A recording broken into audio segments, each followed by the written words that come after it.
அறிக்கை வெளியிடுவது மட்டும் தன்னுடைய கடமை என்று நிறுத்திவிடக்கூடாது. அறிக்கை வெளியிடுவதோடு சேர்த்து முறையான நடவடிக்கைகளை ஏற்படும். இப்ப பாத்தீங்கன்னா எல்லாம் ஓட்ட பஸ், எவ்வளவு பஸ் ஓட்ட பஸ்ஸா இருக்கு பாருங்க, கண்டிஷன் எப்படி இருக்கு. ஆகவே கேட்டா ஸ்டாலின் பஸ்ன்றாங்க. இந்த ஓட்ட பஸ் பூரா ஸ்டாலின் பஸ்ன்னு இப்ப என்ன புதுசா அவங்க எத்தனை இந்த மாதிரி நடக்குது அப்படின்றத கண்காணிக்கணும், உரிய பயிற்சி கொடுக்கணும். இதெல்லாம் நடைமுறையில் இருக்கிறது, புதுசா ஒண்ணு இந்த அரசாங்கம் செய்யறதில்லை. நடைமுறையில் இருக்கக்கூடிய செயல் திட்டங்களை இவங்க செயல்படுத்தினாலே போதும்.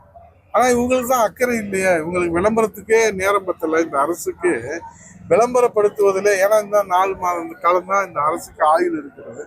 ஆகவே இந்த ஆயுளை நீட்டிப்பதற்கு, சலுகை மழை பொழிவதற்கு என்ன செய்யலான்னு அரசு யோசிக்கதே தவிர, இந்த பருவமழையிலிருந்து மக்களை எப்படி பாதுகாப்பது என்பதற்கு இந்த அரசு எந்த நடவடிக்கை எடுக்கல. ஆகவே அரசியல் காரணங்களுக்காக நீங்கள் என்ன சலுகை மழை இந்த அரசு வாரி வழங்கினாலும் இந்த அரசு இனிமேலே வேண்டாம் என்ற முடிவுக்கு இந்த மக்கள், தமிழ்நாட்டு மக்கள் முடிவெடுத்து விட்டு பல காலம் ஆகிவிட்டது.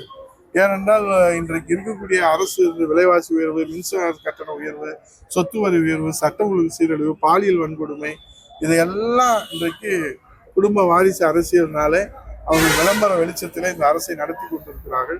பீகாரில் எப்படி அந்த மக்கள் வாக்களித்து ஒரு நல்ல தீர்ப்பை வழங்கினார்கள், வாரிசு அரசியலுக்கு முற்றுப்புள்ளி வைத்து